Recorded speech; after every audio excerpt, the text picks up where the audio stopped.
बच्चों कैसे हैं? So you are enter in the 2025। बहुत ही अमेजिंग, बहुत ही क्रूशियल, बहुत ही एंथुसियाज्म वीडियो होने वाला है बिकॉज आज से 2025 स्टार्ट हो चुका है। सो आप 2024 में जो भूल चुके हैं, जो गलती किए हैं, उसको रिमार्क्स करें, उससे सीखें और न्यू जर्नी के लिए स्टार्ट कर दिए। तो मेरे तरफ से सबको हैप्पी न्यू ईयर।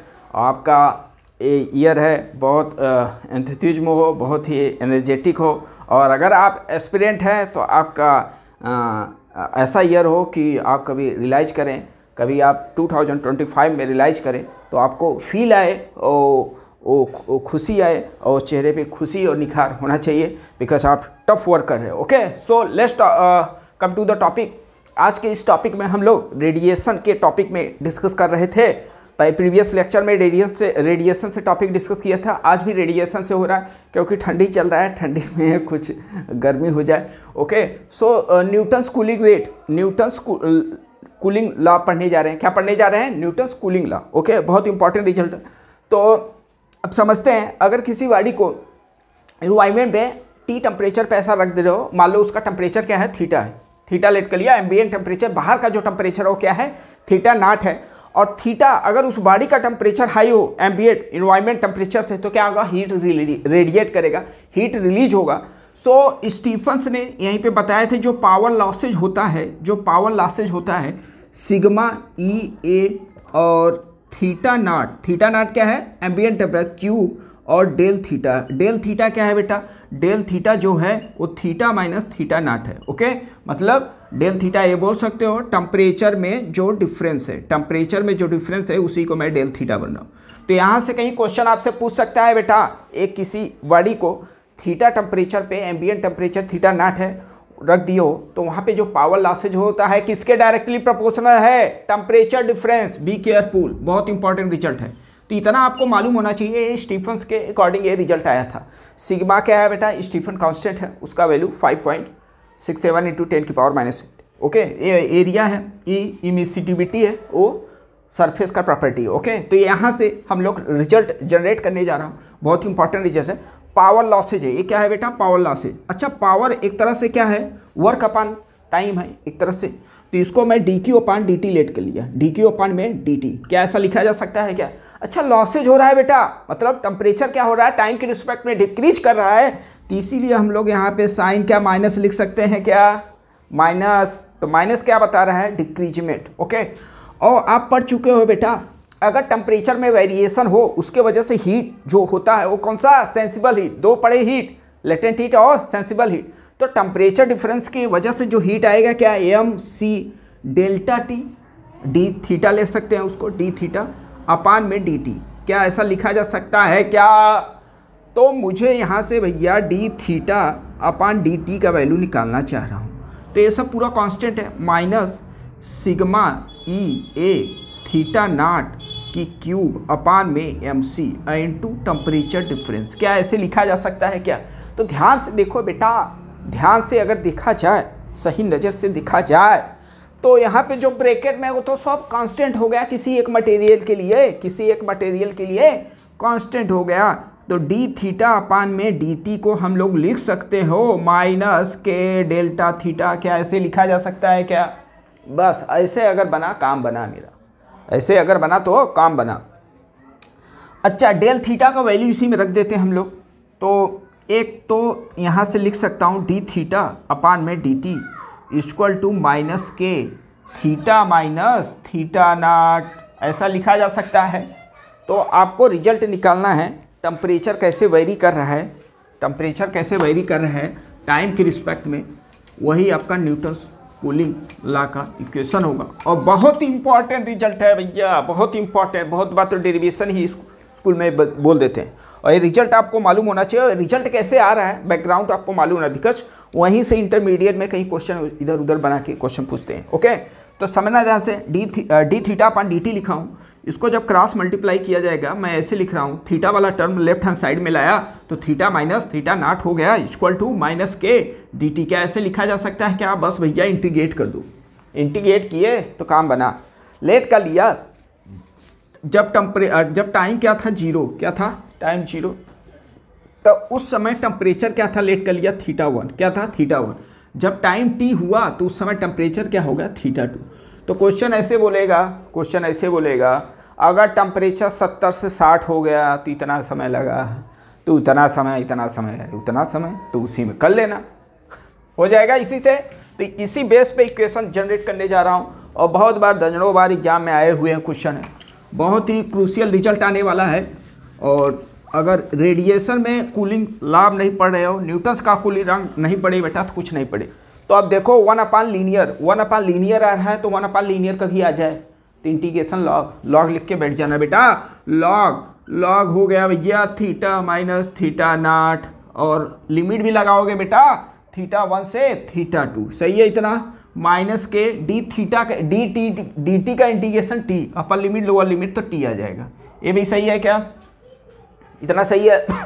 चलो अब इसको ऑपरेट करते हैं लिमिट, पहले upper limit minus lower limit, log theta किसके जगह पे, थीटा वेरी करा, थीटा जगह θ2 माइनस θ0, और माइनस लिखेंगे तो माइनस का लॉग का प्रॉपर्टी भी यूज कर रहा हूँ, तो θ1 माइनस लोअर लिमिट लग के करेंगे θ0। जब इसको upper limit minus lower limit करोगे तो लॉग बनेगा लॉग θ2 माइनस θ0, माइनस में लिखोगे लॉग θ1 माइनस θ0, इतना लिखोगे। फिर log m minus log n का फार्मूला यूज कर देना, log m minus log n का फार्मूला होता है लॉग m/n, मतलब सब्ट्रैक्शन डिवीजन में हो जाता है।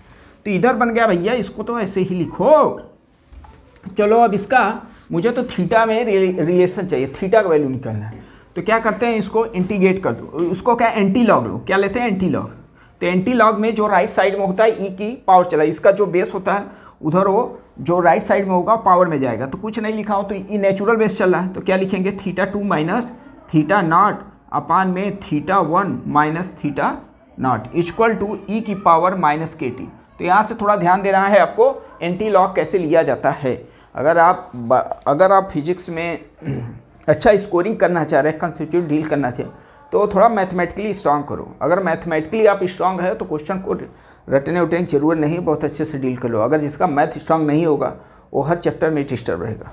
ओके, तो यहाँ से टेम्परेचर निकालते हैं बेटा, θ2 का वैल्यू θ2 माइनस θ0 लिख सकता हूँ, इक्वल टू क्या आ गया मेरा θ1 माइनस θ0 और ई की पावर माइनस KT। क्या यही बनेगा, क्या चेक करो, क्या यही बनेगा, चाहे ब्रैकेट में तो लगा ही है बेटा।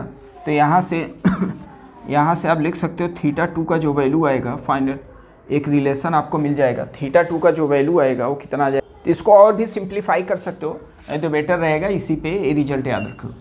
इसके बाद भी θ2 का वैल्यू निकाला जा सकता है, तो ऐसे लिख सकते हो, बेटर रहेगा ये इक्वेशन आप याद रखे हो, ठीक है, एक इक्वेशन याद रख सकते हो, नहीं तो लॉग वाला भी याद कर सकते हो। ऐसा ये सब रिजल्ट आपको मालूम होना, ये भी याद कर सकते हो।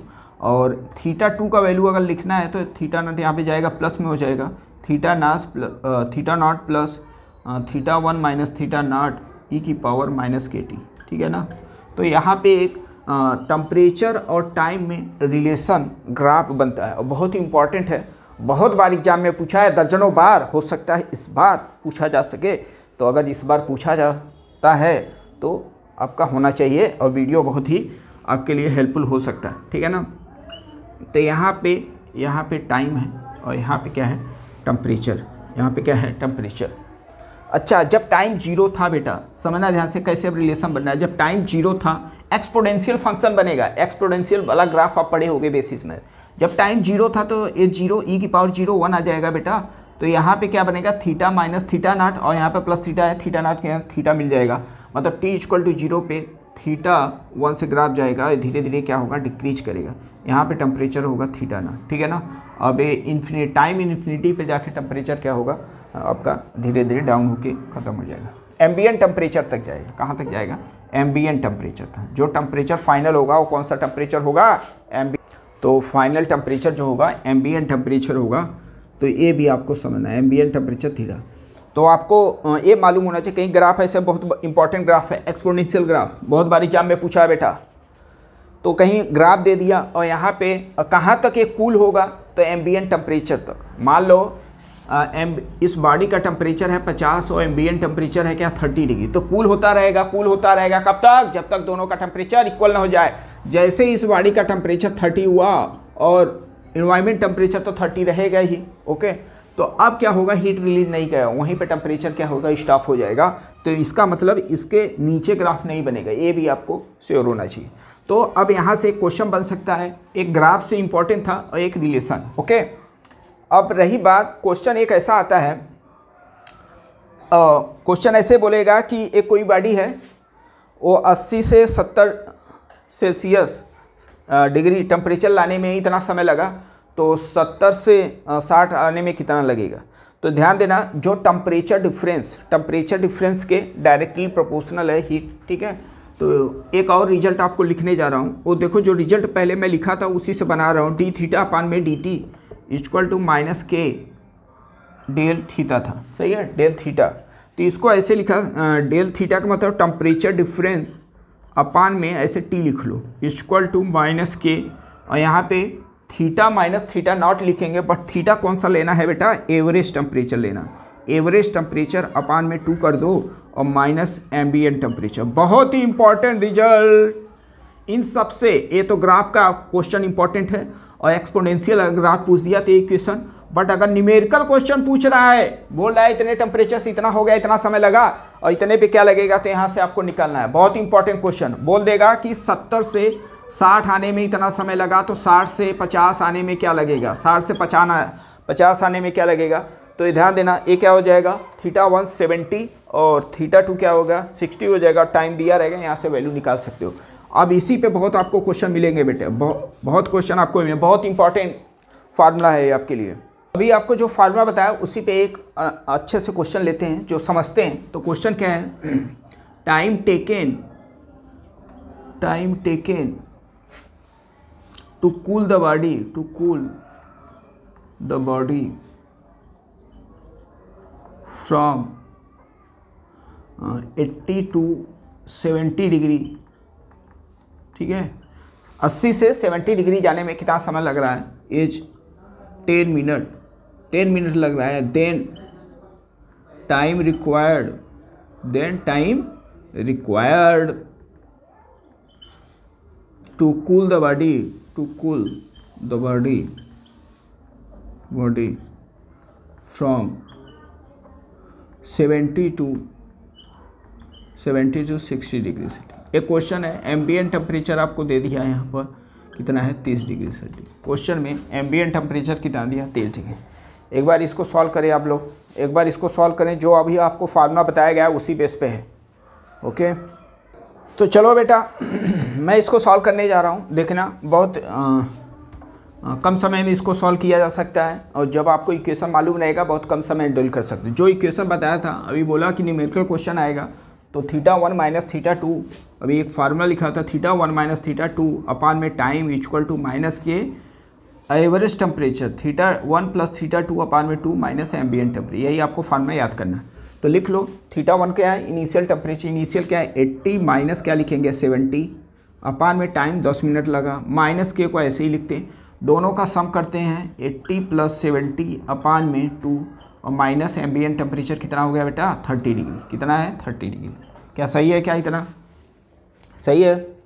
चलो अगर इसको सॉल्व किया जाए तो कितना आ जाएगा बेटा, 10 मतलब ये आ गया 1, माइनस के सम किए कितना आ गया 150 टू 75 में से 30 माइनस 45 इतना आ गया। इसको ऐसे ही लिखते हैं, सॉल्व भी कर सकते हो, ऐसे ही लिखते हैं। अब दूसरा इक्वेशन बनाते हैं हम लोग। दूसरा अगर इक्वेशन बनाया जाए तो दूसरा इक्वेशन क्या होगा, आप टाइम क्या से टेम्परेचर कहाँ से कहाँ डाउन हो रहा है, 70 to 60। देखो यही लिखा है 70 to 60 अपान में टाइम लेट कर लिया टी, क्योंकि वही टाइम आपसे पूछ रहा है। ओके, माइनस के तो ऐसे ही लिखेंगे, दोनों का सम, दोनों टेम्परेचर का सम कितना आ गया 130 अपान में 2, यही लिखा जाएगा माइनस 30। सही है। चलो अब इसको सॉल्व करते हैं, तो ऊपर आ गया 10 अपान में टी इक्वल टू माइनस के, इसको डिवाइड करेंगे तो कितना आ गया बेटा 65 और माइनस 30 कितना आ जाएगा, ये आ गया आपका 35। चेक करो क्या यही आएगा क्या, चेक करो बेटा। चलो अब आ गया, दोनों को डिवाइड कर देते हैं हम लोग, दोनों को डिवाइड कर देते हैं 1/2 जैसे ही किया जाएगा बेटा, 1/2 किया जाएगा। देखो क्या होगा 1/2, ये पूरा ऊपर चला गया तो t/10 आ जाएगा। चेक कर t/10 आ जाएगा, 1/2 किया हूँ, इधर माइनस के कैंसिल आउट, 45 अपान में 35 आ गया, सही है। अगर 5 से इसको कैंसिल आउट किया जाए तो 5 9 जा हो गया और 5 7 जा, ओके। तो t का वैल्यू जो आया वो कितना आ जाएगा 90/7। कितना आ गया बेटा 90/7। तो ये कितनी बार जाएगा 1 बार गया, 1 बार गया और 4 समथिंग पॉइंट इतना डिग्री आ जाएगा। इतना डिग्री, 1 मिनट, इसको जब डिवाइड किए तो ये आ गया 20 और ये गया 2 टाइम्स और पॉइंट समथिंग इतना कुछ आएगा, ठीक है ना, इतना डिग्री से, ठीक है। चेक करो क्या इतना आ रहा है क्या। अच्छा ये टाइम है, टाइम का मतलब क्या हो गया सेकेंड आ गया।